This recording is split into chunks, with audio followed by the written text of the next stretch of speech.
앞서 보신 것처럼 지난해 근로자 사망 소식으로 시끄러웠던 SPC에서 또 사고가 났습니다. 1,000억 원을 투입해 안전성을 강화하겠다는 계획을 내놓고 올 초엔 안전경영 선포식도 열어 뉴 SPC가 되겠다고 했었는데 왜 이런 사고는 계속되는 걸까요? 산업부 장가희 기자 좀 더 자세히 알아보겠습니다. 장 기자, 정확한 사고 경위부터 다시 한번 살펴보겠습니다. 어떻게 된 겁니까? 네, 우선 이 SPC 샤니 공장에서 그 사고 근로자가 맡았던 작업은 원형 스테인리스 통에서 이 담긴 반죽을 리프트 기계로 옮겨서 다른 반죽통에 쏟아내는 일이었습니다. 네. 2인 1조로 작업을 했는데 사고 당시 이 옆구리 부분이 이동식 리프트와 설비 사이에 끼인 것으로 알려지고 있습니다. 네. 이로 인해서 신정지 상태로 병원에 긴급 후송이 돼서 수술을 받았는데요. 수술 후의 상황은 현재로서는 정확히 알려지지는 않고 있습니다. 네. 경찰은 사고 당시 현장에 있었던 동료 작업자를 조사를 했고요. 또 동료의 안전 부주의를 비롯해서 이 기계 오작동 등 정확한 사고 원인을 확인하고 있습니다. SPC 안전사고, 그런데 지난달에도 있었잖아요. 그렇습니다. 앞서 리포트에서도 보셨듯이 이 공장은 지난달 그리고 지난해 10월에도 사고가 있었고요. 또 SPC 계열사에서는 최근 5년 동안 700건이 넘는 산재 사고 발생했습니다.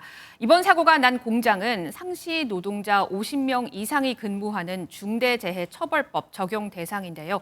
고용노동부 관계자는 현재 근로감독관이 현장에서 조사를 진행 중이고 또 산업안전보건법 위반 여부부터 전반적으로 사항을 확인하고 있다 이렇게 언급했습니다. 법 위반 여부를 파악하는 조사하는 단계까지는 아니고 이제 왜 사고가 났는지 사고 경위를 파악하고 있다고 보셔야 돼요.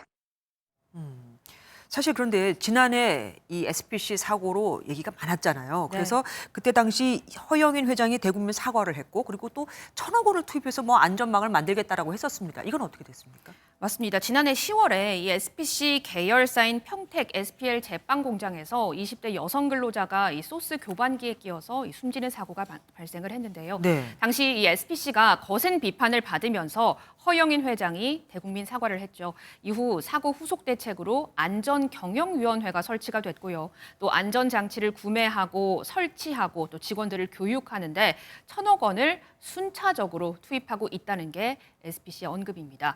또 올 초에는 안전경영 선포식을 개최하고 안전경영 체계를 글로벌 수준으로 또 끌어올리겠다 이렇게 언급을 했습니다.